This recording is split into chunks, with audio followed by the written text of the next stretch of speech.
Let's take a few minutes to go into 10 factors that I found that create chiropractic assistant warriors. What's a chiropractic assistant warrior? That's somebody that is overproduces, you don't have to worry about. In other words, they got their responsibilities in control and they're doing above average job. And that's what you want. You want chiropractic warriors. Well, guess what? You're not going to be able to hire warriors. You can't. You got to create them. You have to create your chiropractic warrior, your assistant. These are the 10 categories why. So number one, personality. You got to be highly aware that the personalities are based on positions. You put the wrong personality profile in the wrong job. In other words, the responsibilities of that job are counterintuitive to that person's natural responsibilities. It's going to be a never-ending headache. A real simple example is take a real life of the party sanguine and then try to make them the insurance person. Try to make them detail oriented in a quiet room by themselves doing billing and collections with tedious work. You just set yourself up to fail, is what you just did. So you got to be highly aware of that first. Number two, personal motivation. Work for family primary needs. We want the employees they have to work to help support the family's primary needs. If somebody doesn't have to work, that's not good. That's the person that won't pay attention to you and won't care. So we do want to have somebody that has to work to help support the family. It creates responsibility is what it does. Background, of course, responsibility and attitude. We already talked about when I say responsibility, we talked about responsibility with people, money. Those are the things we're looking for with responsibility and attitude. And attitude is just, I wish there was a test you could give somebody that tells you how good their attitude is. There's not. I've just found that most doctors hire staff members based on their attitude. I've found that doctors that have good attitudes generally will naturally pick staff members that have good attitudes. I found doctors that are kind of more don't have as good as an attitude. That's kind of the employees they pick. That's what and unfortunately, everything starts with attitude. I mean, I say it all the time. I'll take somebody with a good attitude that has no skill level.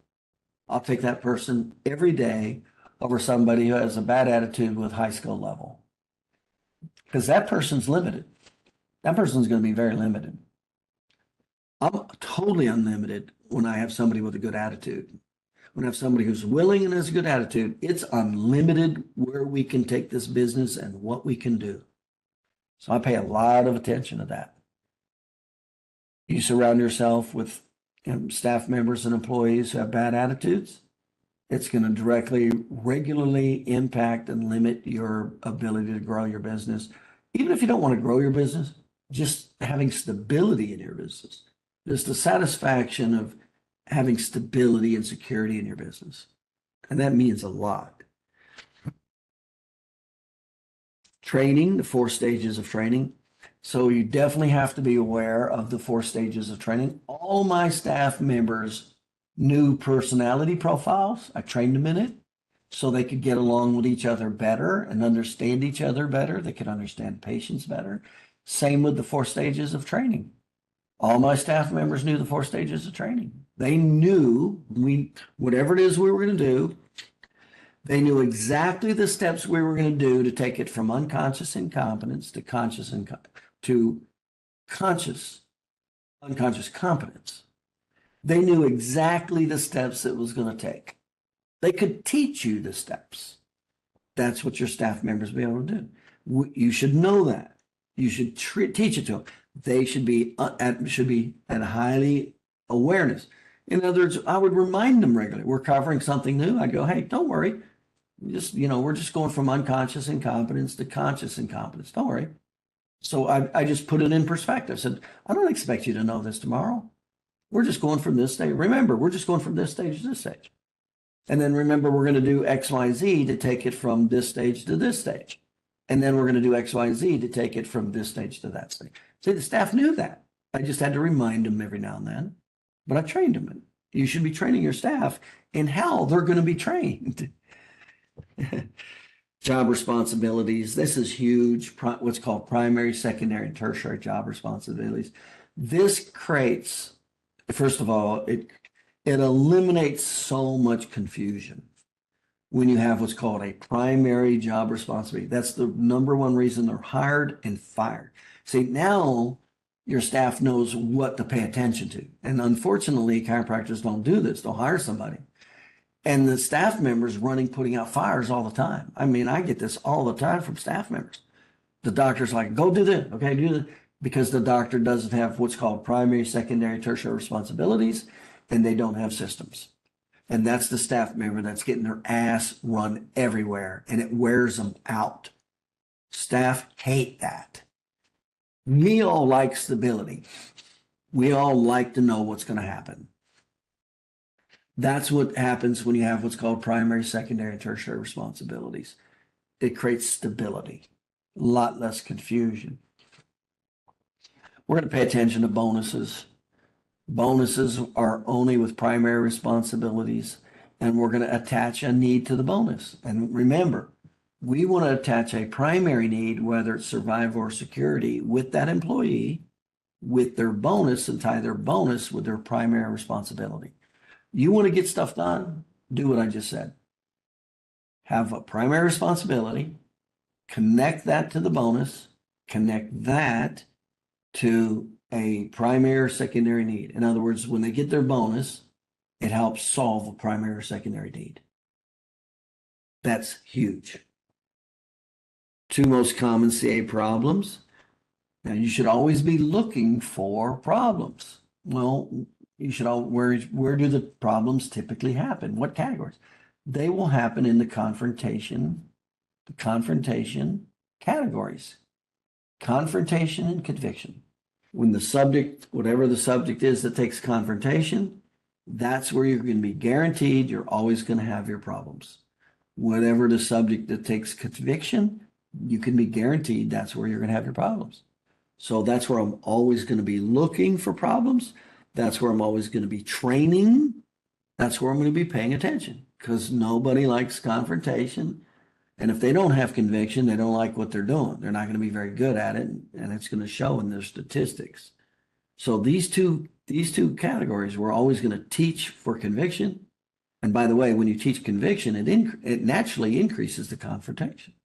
And then we're going to role play and teach confrontation, to where it's no big deal, or it's significantly reduced to do the confrontation. And remember, the confrontational topics are the big topics: money, time, establishing need. In other words, marketing, getting new patients. When you do marketing right, it's confrontational. That's why a lot of people don't like marketing. They don't have a high enough conviction, so they don't believe in it as much. And then it's confrontational to them. And that's why most people don't do marketing. And that's why most people don't like marketing. So the first goal is to get somebody who has the natural personality that matches first, because you'll never overcome that. Then the second goal is to increase their conviction, and then also increase their confrontation. And when you combine all those, somebody who has the natural ability, and then you elevate them with conviction training, and then you elevate them with confrontation training, that's when you create an unbelievably strong employee. You can't buy that. That doesn't exist. And very few people know how to do what I just shared with you. But that's what creates dynamic employees. Explain the minimum expectation of results. What's the minimum expectation of results? Well, in every category, whether it's scheduling patients, percentage of appointments kept, marketing, new patient referrals, etc., there's a minimum of expectation and results, just based on market forces, just something as simple as that. In other words, it's the lowest barrier, the lowest bar to jump over. So everything should have what's called the lowest expectation of results. That, yeah, there is a minimum, there is like this bare minimum involved with everything, whatever it is we do, there's a bare minimum involved. Okay, it's called the minimum expectation of results. In other words, some things are just going to happen is just from doing them. Well, we need to know what those are. Because if you just do them and you're not even good at them, they'll work to some degree. So it's called minimum expectation of results. And then the potential, we always want to show the potential by showing the bonus. Now remember, the way we bonus and set up our bonus programs with staff members is we set them up and we train them to attain the bonus. I want my employees to attain their bonus every month, because every month they attain their bonus, they just made my life easier. I just made more money and they made my life easier. Simple example I gave the other day, I had a doctor who was not going to bonus the staff they were doing a health fair. And I'm like, whoa, that on a Saturday, you think your staff member wants to be doing a health fair on a Saturday and not getting bonused? Any extra pay for it? I always ask the doctor, I said, do you want to see more patient visits and not get paid for it? I said, give them a bonus and make it to where the bonus actually has a significant impact in their life. Well, they walked out of there with $500-600 that day. Well, oh, by the way, the doctor had like 20 plus new patients. So he made over $20,000 and paid each of the two staff members. It was like $600 to $1,000 each, something like that. Is that a good trade-off? How much easier did they just make his life? A lot easier. Because he structured it right and trained them right, how much did he just help them in their life? $600. $600 is a car payment. Something could even be a house payment. Could pay electric bill, gas bill, could pay the groceries for the whole month. In other words, it can have a significant impact. I want to pay my staff members $500,000 a month bonus. I want to pay them as much as I can, because the way we structure it, I'm never going to lose any money, because the bonuses never get paid unless I made money. That's how we do bonuses. Two, the return that I'm going to make is easy 10 to 20 times whatever that bonus was. So if I paid $1,000, I'm easily as a result of how we structure it, I'm easily going to make $10,000 to $20,000 off that $1,000 bonus. Everybody wins. The patient gets better. I win. Staff members win. Impacts their life dramatically. So quality, we want to quantify work. You always want to quantify work. That tells you if it's for number one, is it getting done? And then how well is it getting done? Do they need to be bonused? Do they need to be trained? Do they need to be retrained? If you don't quantify work, you can't get much done. So staff meeting analysis, it tells you everything. Training, whether or not you even need to fire them. That's what quantifying this work is about. I quantify, train, and there's no other place I can put that person. We just got to let them go. It's not working. And the only way you'll know that is by quantifying, the work. And so we do that. And then we tie together. We always want to tie the primary responsibility to 4 stages of training to conviction. The 3 phases of healing, personal experience, the bonus, the primary need. We always want to tie the primary responsibility. In other words, what their job is. What's the primary responsibility to that job? That's why they get hired and fired. You always want to tie it to the 4 stages of training to conviction. In other words, these are the 4 stages to get them to conviction. They should know the 3 phases of healing, make it a personal experience, and bonus the primary need. What's the bonus, the primary need? Primary need is something that's important in their life. In other words, we identify with our staff members something, what can we help you with in your life? That's important to them. And we will take that and go, okay, I'm going to help you get that with this job.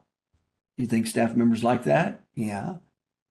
And then I break it down. I go, this is how we're going to help you get that. I'll tie it to the bonus. And then I'll show how much productivity has to happen with the bonus for them to solve that or get that deal. I remember we had a staff member who had never owned a home.